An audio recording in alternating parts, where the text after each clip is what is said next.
Bonjour à tous et bienvenue, moi c'est Lauriane, ici je vous parle tricot, je vous parle laine, et aujourd'hui on se retrouve pour un ouvrage en particulier, je vais y arriver, même deux. Et il s'agit du modèle Red Katana de Svetlana Volkova.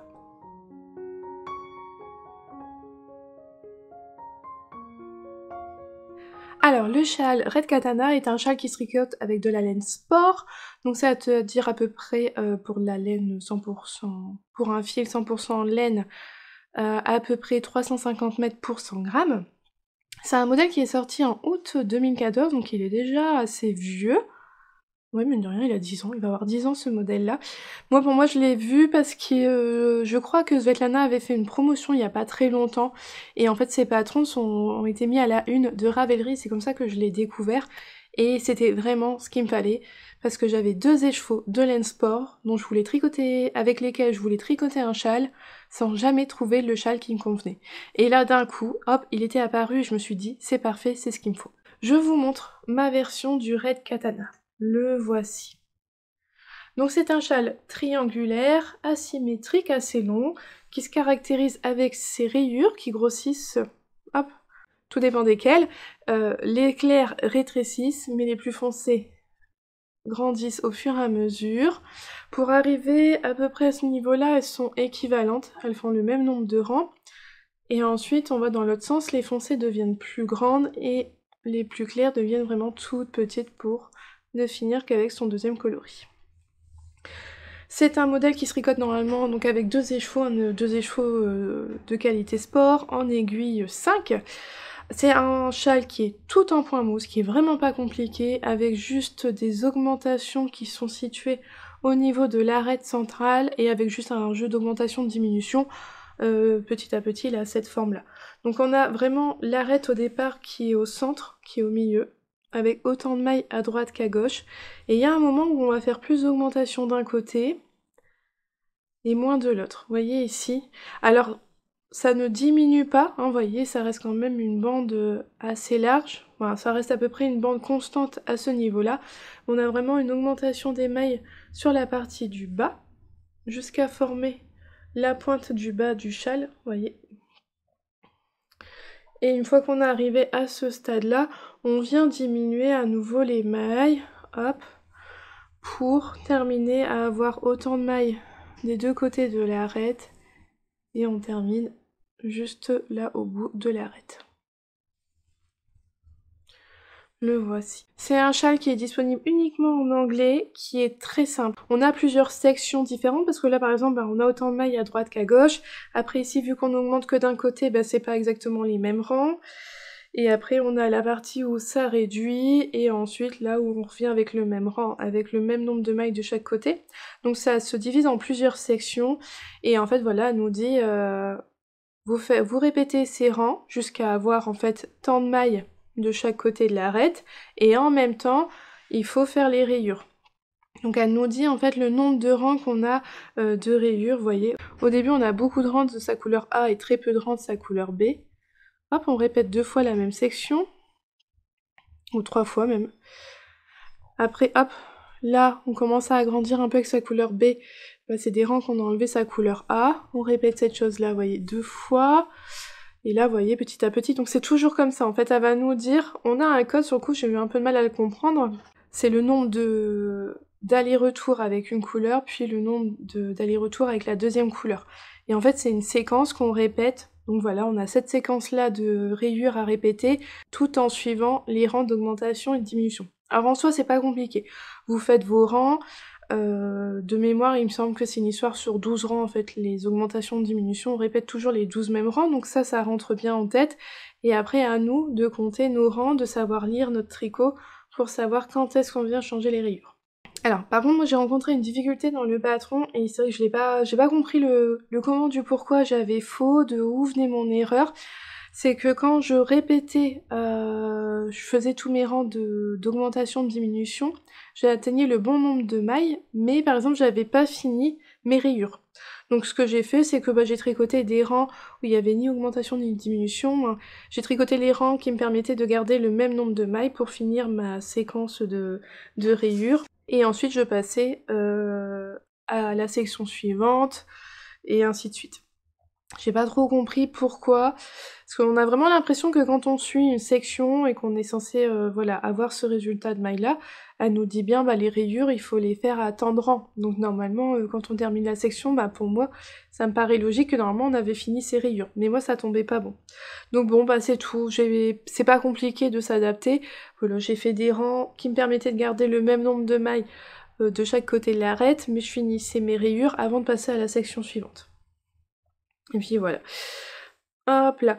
Alors c'est assez rythmé avec les rayures, parce que bah, les rayures ça donne envie d'avancer tout ça. C'est pas très long, c'est quand même un châle avec que 2 écheveaux. On consomme pas du tout les 2 écheveaux, hein. Il me restait...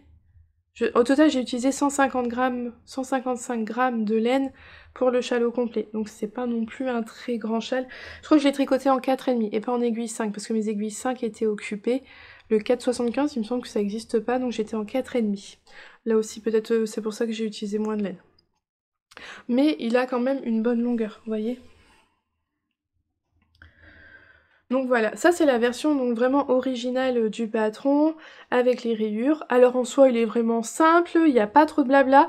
En termes, le fait que ce soit en anglais, c'est pas compliqué parce qu'il n'y a pas beaucoup de texte à proprement parler, c'est vraiment que du code tricot. Mais donc voilà, et c'est que du point mousse, des augmentations et des diminutions vraiment des plus simples et vraiment pas compliquées.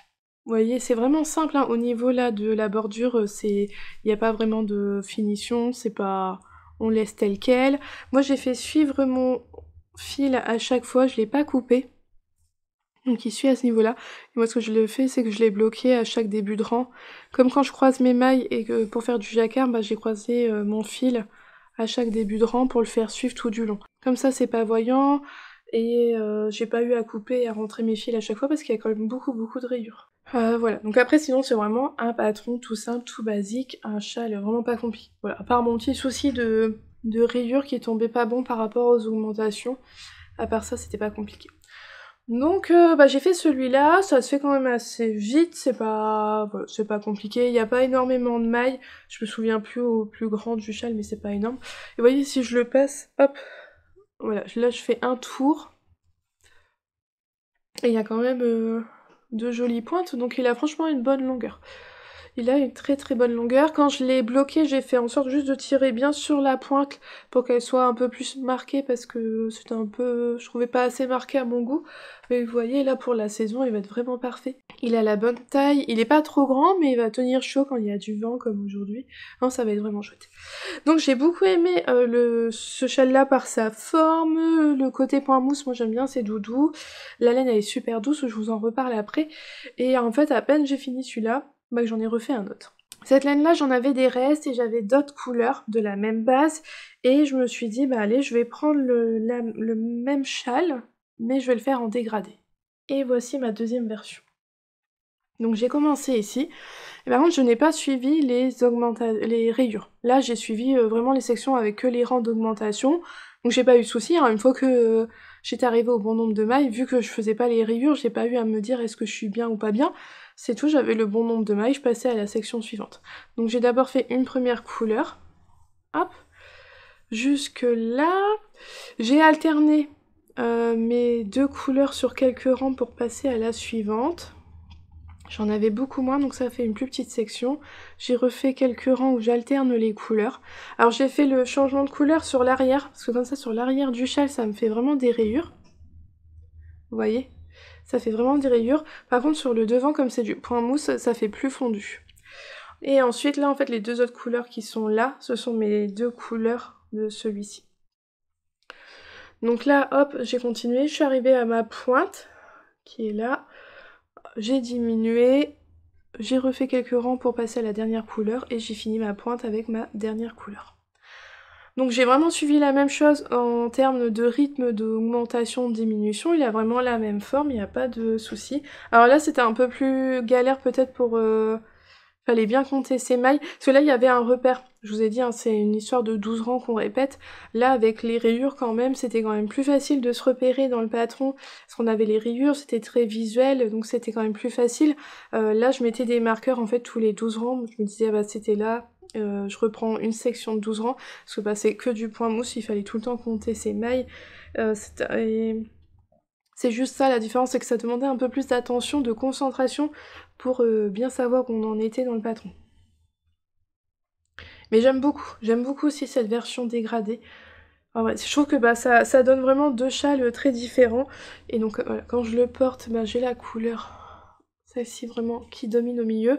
Et j'ai une pointe foncée et une pointe toute claire. J'adore. Donc voilà, vraiment sur le même patron, juste j'ai pas fait les rayures, je l'ai fait en dégradé de couleur. Et j'ai utilisé la même quantité de laine. Mais voilà. Alors il y en a parmi vous qui préfèrent la version dégradée, il y en a qui préfèrent en fait finalement bien la version avec les rayures.